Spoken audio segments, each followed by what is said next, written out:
বন্ধুরা আসসালামু আলাইকুম। আপনারা স্ক্রিনে দেখতে পাচ্ছেন বাংলাদেশ শিশু একাডেমি। এখানে নিয়োগ দেওয়া হবে 50 জনকে, আর এটার আবেদন শুরু হবে 26 মে এবং শেষ হবে 25 জুন 2025। তো আমরা আজকে চাকরির বিজ্ঞপ্তিটি দেখে আসবো যে আজকের বিজ্ঞপ্তিতে কি রয়েছে। তো আমরা শেষের দিক থেকেই শুরু করি যে কোন পদে কতজন নেবে, আচ্ছা, এবং আবেদনের যোগ্যতা কি, কত টাকা লাগবে, কিভাবে আবেদন করব সবগুলো দেখে নেব।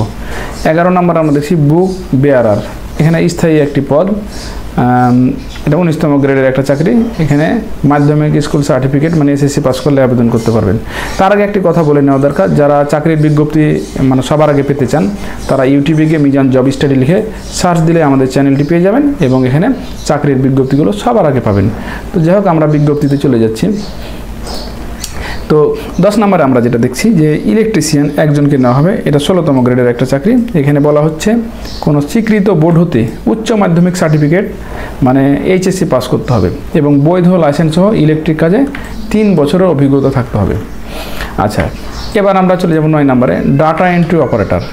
এখানে নেওয়া হবে 5 জনকে নেওয়া হবে। 16তম গ্রেডের একটা চাকরি। আর এখানে যোগ্যতাটা বলা আছে যে কোনো স্বীকৃত বোর্ড হতে উচ্চ মাধ্যমিক সার্টিফিকেট বা সমমানের পরীক্ষা মানে এইচএসসি পাস করতে হবে এবং কম্পিউটার চালানোর দক্ষতা থাকা লাগবে।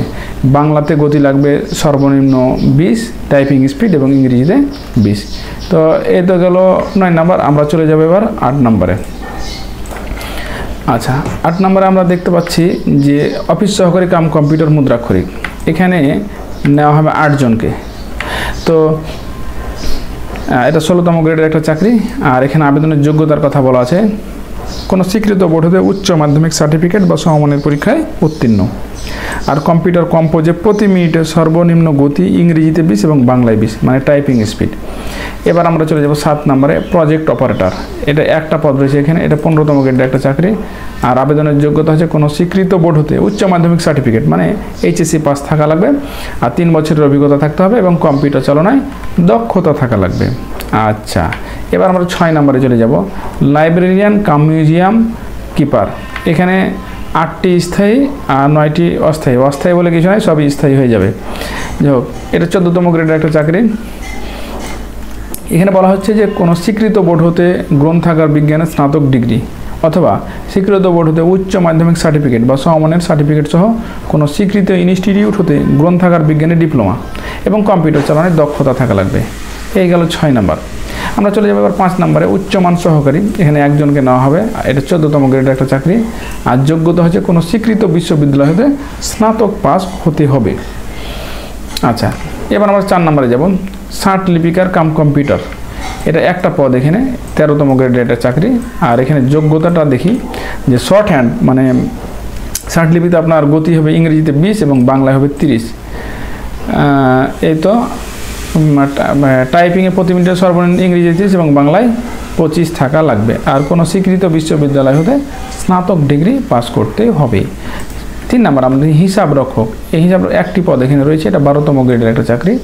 আর আবেদনের যোগ্যতা হচ্ছে কোনো স্বীকৃত বিশ্ববিদ্যালয় হতে বাণিজ্যে স্নাতক ডিগ্রি এবং কম্পিউটার চালানোর দক্ষতা। সব জায়গায় কম্পিউটার লাগবেই, যেহেতু আমরা কম্পিউটারের যুগে বসবাস করছি। আমরা চলে যাবো এবার 2 নম্বরে।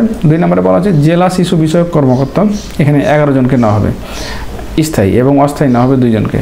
এটা 9ম গ্রেডের একটা চাকরি, মানে ভালো চাকরি, সোজা কথা এক কথায় 1ম শ্রেণীর চাকরি একটা। কোনো স্বীকৃত বিশ্ববিদ্যালয় হতে 1ম শ্রেণী বা সমমানের সিজিপিএতে স্নাতকোত্তর ডিগ্রি অথবা অনন্য 2য় শ্রেণী বা সমমানের সিজিপিএতে স্নাতক সম্মান সহ অনন্য 2য়। আচ্ছা, সহজ কথাই হচ্ছে যে আপনাকে স্নাতক পাস করা লাগবে আর কমপক্ষে 2য় শ্রেণী থাকতে হবে, মানে 2.25-এর ওপরে থাকা লাগবে যদি 4 পয়েন্ট স্কেলে। এনিওয়ে সবার এটা থাকে সাধারণত। কম্পিউটার চালানোর দক্ষতা থাকা লাগবে। এই তো হয়ে গেল 2 নম্বর। 1 নম্বরে আমরা চলে যাব সর্বশেষ এবং এরপরে আমরা আবেদন প্রক্রিয়াগুলো জানবো, কোনটাতে কত টাকা লাগবে সেটাও দেখে নেব। 1 নম্বরে যে হিসাব রক্ষণ অফিসার, একটি স্থায়ী পদ। এটা 9ম গ্রেডের একটা চাকরি। আর আবেদনের যোগ্যতা হচ্ছে কোনো স্বীকৃত বিশ্ববিদ্যালয় হতে হিসাব বিজ্ঞানে 1ম শ্রেণী বা সমমানের সিজিপিএতে স্নাতকোত্তর ডিগ্রি অথবা অনন্য 2য় শ্রেণী বা সমমানের সিজিপিএতে স্নাতক সহ অনন্য 2য় শ্রেণী বা সমমানের সিজিপিএতে স্নাতকোত্তর ডিগ্রি 4 বছর মেয়াদি আপনাকে অনার্স মানে স্নাতক পাস করতে হবে। এই তো।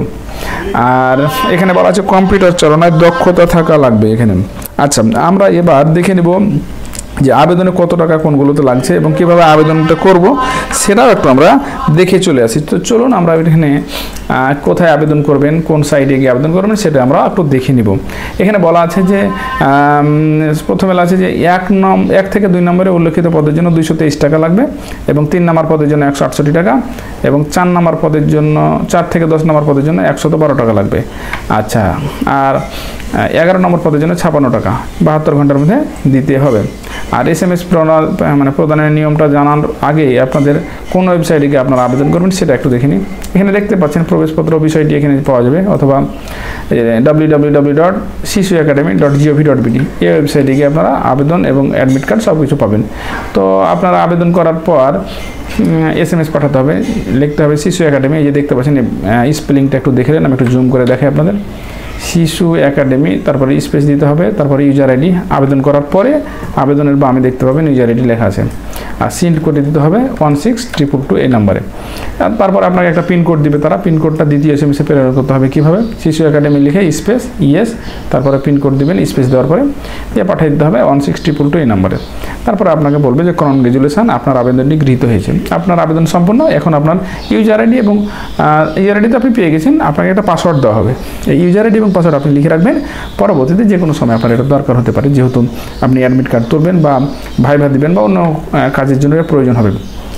যত সময় ওগুলো যেন আপনি নিতে পারেন, কোনো কারণে আপনার মোবাইলে SMS না আসলেও আপনি সেটা যেন ব্যবহার করতে পারেন। এই ছিল আজকের আবেদনের লাস্টের পেজটা আমরা একটু দেখে নিই। লাস্টের পেজে কিছু বলা নাই সেরকম, ওই একই কথাই। যাই হোক, এই তো হচ্ছে আবেদনের যাবতীয় প্রক্রিয়া। আর চাকরির বিজ্ঞপ্তিগুলো সবার আগে পেতে আমার এই চ্যানেলে আসবেন, আপনারা এখানে পেয়ে যাবেন। এবং আমাদের ফেসবুক পেজে, যারা ফেসবুক থেকে দেখছেন তারা ফেসবুক পেজেও পেয়ে যাবেন। তো চলে যাচ্ছি, বিদায় নিয়ে নিচ্ছি আজকের এই ভিডিও থেকে। অন্য ভিডিওতে আপনাদের সাথে দেখা হবে ইনশাআল্লাহ। সে পর্যন্ত আমাদের সাথে থাকুন। আল্লাহ হাফেজ।